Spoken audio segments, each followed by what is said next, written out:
Hi မင်္ဂလာပါ Welcome from Retail Mentor Consulting Coaching ဒီနေ့မှာကတော့ Retail ဘိုင်းဆိုင်ရာမှာအထူးကိုတတိထားရမယ်အချက်တစ်ချက်အကြောင်းကိုပြပြပေးသွားမှာဖြစ်ပါတယ်ဟုတ်ပါတယ်အဲ့ဒါကတော့ Stock Receiving ဆိုတဲ့အပိုင်းပဲဖြစ်ပါတယ်အဲကြောင့်ဒါတွေကိုတတိထားရမလဲဆိုတော့ Stock Receiving နေရာမှာတတိမထားဘူးဆိုလို့ရှိရင် Data Entry လုပ်တဲ့နေရာမှာမှားယွင်းစေနိုင်ပါတယ်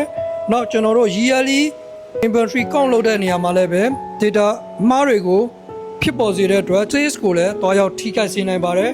company ရဲ့ loss တွေလည်းကြီးစေပါတယ်ဒါကြောင့်ကျွန်တော်တို့က stock receiving လုပ်တဲ့နေရာမှာအလွန်ကိုတတိထားပါမယ်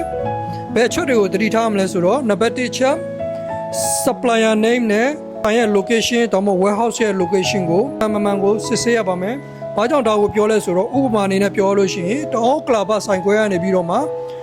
order တစ်ခုတင်လိုက်တယ်အဲ့ဒီ order ကို supplier ကနေပြီးတော့မှမြောက်တော်ဆိုင်ခွဲကို location မှားယွင်းစွာနဲ့တွားရောက်ပို့ဆောင်တယ်ဆိုလို့ရှိရင်ဆိုင်ဝင်တန်းကလည်းတေချာမစီစစ်ပဲနဲ့လက်ခံလိုက်တယ်ဆိုလို့ရှိရင်ကျွန်တော်တို့ကကွန်ပစ္စည်းအမှားကြီးကိုလက်ခံပြီးတော့မှ data entry သမားကလည်းမသိပဲနဲ့ data entry လုပ်လိုက်မယ်ဆိုလို့ရှိရင်ဒီမှာသွားပြီးတော့မှအဖက်ဖြစ်စေလဲဆိုတော့ inventory count လုပ်တဲ့နေရာမှာသွားပြီးတော့ထိခိုက်စေပါတယ်နောက်ဆုံးကျွန်တော်တို့ sales တွေကိုလည်းသွားပြီးတော့မှ affect ဖြစ်စေပါတယ်ဒါကကျွန်တော်တို့ company ရဲ့ဆုံးရှုံးမှုပဲဖြစ်ပါတယ်အဲ့ဒါကြောင့်ဆိုင် location မှန်ကိုလည်းစစ်ဆေးရပါမယ်နံပါတ်2အချက်က invoice မှာပါတဲ့ကုန်ပစ္စည်းရဲ့နာမည်နဲ့ဘာကုန်းနဲ့အရေးအတွက်မှန်ကိုတက်ရှိတဲ့ပစ္စည်းတွေနဲ့မှန်ကိုကျွန်တော်တို့တိုက်ဆိုင်စစ်ဆေးရပါမယ်ဒီဟာတွေမှန်ကိုကျွန်တော်တို့မစစ်ဆေးဘူးဆိုလို့ရှိရင်ဆွမ်းနာပြောတဲ့ inventory မှာသွားပြီးတော့မှ affect ဖြစ်စေပါတယ်နံပါတ်3ချက်ကမှန်သွားပြီဆိုလို့ရှိရင်ကျွန်တော်တို့ company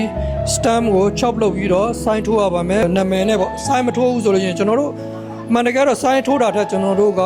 ဝန်ထမ်းရဲ့နာမည်ကိုရေးတာပို့ပြီးတော့တင်လျော်ပါတယ်ဒီ invoice မှာဒီဝန်ထမ်းကတေချာမစစ်ဆေးမိလိုက်လို့မှားတစ်ခုပေါ်လာပြီဆိုလို့ရှိရင်ဒီဆိုင်ရဲ့ location ကဝန်ထမ်းရဲ့နာမည်နဲ့ checking လုပ်ပြီးတော့မှ data entry တမား finance တမားတွေ company ရဲ့လူကြီးတွေကကျွန်တော် processing တွေကိုလွယ်ကူချောမောစွာလောက်ဆောင်နိုင်မှာဖြစ်ပါတယ်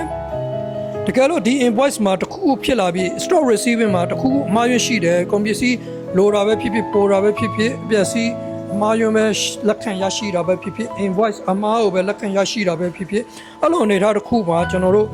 supplier တမားက shop floor မှာရှိနေတော့လကောဒါမှမဟုတ် warehouse မှာရှိနေသေးတယ်ဆိုလို့ရှိရင်သူ့ inform လုပ်ရပါမယ် inform လုပ်ပြီးတော့မှ invoice ကိုပြန်ပြင်ခိုင်းရပါမယ်သူပြန်မပြင်နိုင်ဘူးဆိုလို့ရှိရင်ကျွန်တော်တို့ကဘာလုပ်ရမလဲဆိုတော့ supplier သူတို့ရဲ့ရုံးချုပ်ကိုပေးရပါမယ်အဲ့ဒါပြီးလို့ရှိရင်ကျွန်တော်တို့ရဲ့ office ပိုင်းသမားတွေကို inform လုပ်ရပါမယ် email ပို့ပေးရပါမယ်ကျွန်တော်တို့ message နဲ့လမ်းပြီးတော့တတိပေးရပါမယ်ဒီနေ့ stock receiving မှာတော့ဒါတွေကတော့အမှားယွင်းဖြစ်နေတယ်ဒါတွေကိုပြန်ပြင်ဖို့လိုပါတယ်ဆိုပြီးတတိပေးတဲ့စာတွေပို့ရမယ် message တွေပို့ရပါမယ်ဒါမှလိုအပ်တဲ့လောက်ဆောင်ချက်တွေကိုရုံးပိုင်းဆိုင်ရာလူကြီးတွေကကျွန်တော်တို့ supplier နဲ့ပူးပေါင်းပြီးတော့မှ credit invoice note တွေလုပ်နိုင်မှာဖြစ်ပါတယ်အဲ့တော့ကျွန်တော်တို့ကမှန်ကန်တဲ့ data entry process တွေလုပ်နိုင်ပြီးတော့မှ inventory ကောက်တဲ့အခါမှာလည်းပဲများစွာအထောက်အကူပြုစေပြီးတော့မှကြောင်းအားကိုလည်းထိခိုက်မှုမရှိစေပဲ company ရဲ့ဆုံးရှုံးမှုတွေကိုကာကွယ်နိုင်မှာဖြစ်ပါတယ်ဒါကြောင့်ကျွန်တော်တို့က stock receiving ဆိုတဲ့နေရာမှာတတိထားပြီးတော့မှစစ်ဆေးရမှာဖြစ်ပါတယ်ရိုးတနက်ပေါ့ဆဆနဲ့စစ်ဆေးလို့မရပါဘူး retail ပိုင်းဆိုင်ရာတွေနဲ့ပတ်သက်ပြီးတော့မှဒီတက်ပုံမသိကျင်တယ်ဆိုလို့ရှိရင်တော့ကျွန်တော်ရဲ့ retail mentor consulting and coaching page ကနေပြီးတော့မှ retail ပိုင်းဆိုင်ရာတွေကိုအလင်းသိလို့ sharing လုပ်ပေးနေတာဖြစ်တဲ့အတွက်အခုပဲ like and follow လုပ်လိုက်ပါကျွန်တော်ရဲ့ retail mentor consulting and coaching page ကနေပြီးတော့မှ retail coaching ပိုင်းတွေ consulting ပိုင်းတွေ